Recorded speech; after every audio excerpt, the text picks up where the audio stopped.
cheekbone. The touch was startlingly tender compared to the terrifying reality of his words. "I am keeping you alive, Mia Cara," he murmured, his gaze dropping to her lips. "You tried to run. I simply removed the exits. Now let's discuss your new contract." Monday morning arrived with the biting chill of a Chicago wind sweeping off Lake Michigan. Olivia Jenkins stepped out of the newly reinforced glass doors of 412 West Oak Street. True to Darius's terrifying promise, a broad-shouldered man in a tailored suit, who introduced himself as Hayes, was waiting by a sleek, black Lincoln Navigator. Her regular morning commute on the L train was officially a thing of the past.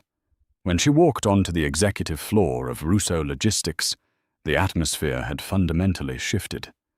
The staff, who usually offered her polite, casual greetings, now practically parted like the Red Sea. They had seen the Navigator pull up. They had seen Hayes escort her to the private elevator. The rumors were already churning. Olivia ignored them.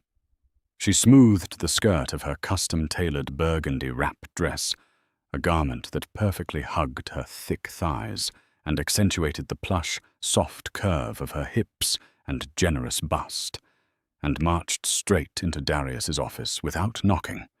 He was already at his desk, speaking rapid-fire Italian into his phone. When he saw her, he abruptly hung up. His dark eyes swept over her body, carrying a heat that made the breath catch in her throat. He didn't hide his hunger anymore. The professional veil had been incinerated the moment he bought her apartment building. "You're 5 minutes late," Darius noted, though there was no reprimand in his tone. Only raw, possessive satisfaction. "My armed escort insisted on taking a detour down Michigan Avenue to ensure we weren't being followed," Olivia shot back, dropping her designer tote onto her desk in the adjoining annex. "And if we are going to establish my new contract, we need to set ground rules. I am your employee, Darius, not your prisoner."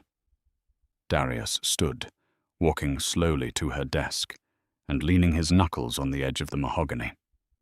"You are whatever I need you to be to keep you breathing. Costello is escalating. 2 of his lieutenants were spotted near O'Hare International Airport last night, asking questions about our incoming freight. He's looking for a weakness." Olivia swallowed hard, the reality of the mob war sinking her teeth into her. But Olivia was a woman of logic and numbers. Fear was useless. Action was power. She sat down, booted up her dual monitors, and pulled up the encrypted logistics ledgers. If Victor Costello was suddenly bold enough to send scouts to my apartment, and now his men are poking around O'Hare, he isn't just guessing, Darius. He has inside information, Olivia said, her fingers flying across the keyboard. Darius's jaw tightened. "My men are loyal. I pay them exceptionally well to guarantee it." "Loyalty can be bought, but fear is cheaper," Olivia countered. "Look at this." She spun her monitor around. "For the last 3 years, I've managed the scheduling for every inbound shipment. I know the blind spots. I know the exact 15-minute window during the shift changes at the South Side docks, where security is negligible. Yesterday, while I was supposedly resigning, I ran an audit. 3 shipments routed through the Southside terminal last month had delayed intake logs. Minor delays. 10 minutes here, 12 minutes there. Someone on the inside is holding the gates open for Costello's men to skim your shipments, and they are using that same inside knowledge to track your personal movements. And mine. Darius's eyes widened slightly. He leaned over her, his broad chest brushing against her shoulder, his intoxicating scent of bergamot and danger wrapping around her. He stared at the screen, absorbing the data only her brilliant, analytical mind could have pieced together. Who authorized these specific gate schedules? He asked, his voice dropping to a lethal whisper. Gregory Thorne, Olivia said, naming the head of operations. He's been with your father since before you took over, but he recently bought a $3 million vacation home in Aspen.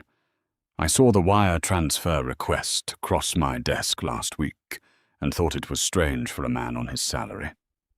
Darius slowly stood up, a terrifying, predatory calm washing over his features. Gregory. Olivia looked up at him, her heart pounding. What are you going to do? I'm going to plug the leak, Darius said softly. He looked down at Olivia, his expression softening into something devastatingly tender. He reached out, his knuckles brushing lightly against the soft flesh of her cheek. You tried to quit because you thought you were just a secretary. You just found a rat that my entire security division missed for months. You aren't just an employee, Olivia. You are the queen on my board. Darius, pack your things, he ordered softly. We have a dinner reservation tonight at Alinea. Wear something breathtaking. If Costello's rat is watching, we are going to give him a show. We are going to make Gregory believe you are the key to bringing me down. And then we are going to spring the trap. The private dining room at Alinea in Lincoln Park was a masterpiece of modern luxury. But Olivia couldn't taste the intricate molecular gastronomy placed in front of her. She was wearing a breathtaking, off-the-shoulder black velvet gown that clung to every soft, plush roll and curve of her body, leaving her collarbones bare. Darius had barely taken his eyes off her chest and mouth all evening. But this wasn't a date. It was bait. Darius had deliberately leaked his itinerary to Gregory, ensuring the head of operations knew the boss was dining in a secluded room with his supposed weakness.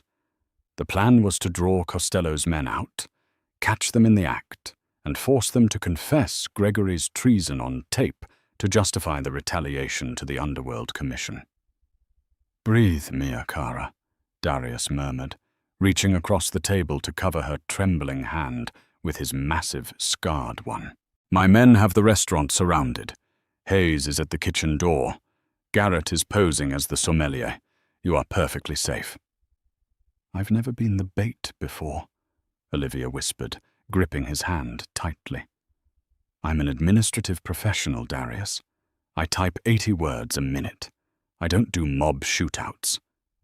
Darius smirked, lifting her hand and pressing a scorching kiss to her knuckles. You are doing beautifully, and you look magnificent. You have no idea what it does to a man, to see a woman with your curves wrapped in velvet, sitting at my table, knowing you belong to me. A flush crept up Olivia's neck. I don't belong to you. You just bought my lease. Before Darius could formulate a retort, the heavy mahogany door of the private dining room clicked open. It wasn't the waiter. It was a man in a waiter's uniform, but his eyes were entirely wrong. Dead, cold, and entirely focused on Olivia. He drew a suppressed handgun from beneath his serving apron. Time seemed to fracture. Olivia didn't scream. Her logistical brain took over. She threw her weight backward, kicking the heavy dining table upward with her thick, powerful legs. The solid oak table flipped, shattering crystal glasses and sending expensive plates crashing to the floor, creating a perfect wooden barricade between them and the door. Thwip, thwip. 2 bullets embedded themselves into the underside of the table, just as Darius tackled Olivia to the carpeted floor. His heavy, muscular body covered her completely, shielding her as he drew his own weapon from his shoulder holster. Garrett! Darius roared. The door burst completely open. Gunfire erupted in the hallway, loud and deafening. Olivia clamped her hands over her ears, burying her face into Darius's chest. The smell of cordite filled the room, replacing the aroma of truffle and roasted pheasant. It lasted only 10 seconds, but it felt like an eternity. Clear! a voice shouted. It was Hayes. Darius didn't move immediately. He stayed positioned over Olivia, his hands frantically running over her arms, her waist, her hips, checking for blood. "Are you hit? Olivia, look at me. Are you hurt?" She opened her eyes, gasping for breath. "I'm okay. I'm okay." Darius exhaled a shaky breath, pressing his forehead against hers. "You flipped a 300-pound table." "I have excellent core strength," she panted, adrenaline coursing through her veins. Darius let out a dark, breathless laugh. He pulled her up off the floor, keeping one arm securely locked around her thick waist. In the hallway, Costello's hitman was pinned to the ground by Garrett, bleeding from a shoulder wound. Darius stepped over the wreckage, his demeanor transforming instantly from a terrified lover to a merciless king. He looked down at the bleeding hitman. "You work for Costello, and Gregory let you through the perimeter." The man spat blood onto the carpet. "Costello sends his regards." "Tell Victor," Darius said, his voice absolute ice, "that his rat is dead, and if he ever comes within a mile of the woman standing behind me again, I will burn his entire operation to ash and make him watch. Take him to the warehouse." Hayes and Garrett hauled the man away. Darius turned back to Olivia. She was shaking now, the reality of the violence crashing over her. But she didn't run. She didn't faint. She looked at the blood, looked at the power radiating from Darius, and realized something profound. She didn't want a normal life. A normal life with a boring corporate boss who complained about toner cartridges would suffocate her. She thrived in the chaos. She thrived with him. Darius gently framed her face with his hands. "I'm sorry. I promised you would be safe, and they got too close. I will understand if you want to leave Chicago. I will fund your new identity myself." Olivia reached up, wrapping her hands over his wrists. "If I leave, who is going to fix your scheduling matrix? Who is going to make sure you don't forget your meetings while you're busy running an empire?" Darius's breath hitched. "Olivia, I'm not quitting, Darius," she whispered fiercely. "But I'm not going to be your secretary anymore. If I'm staying in this world, I want a seat at the table, a real one. I want to be your partner." Darius's eyes blazed with a fiery, unyielding devotion. He didn't hesitate.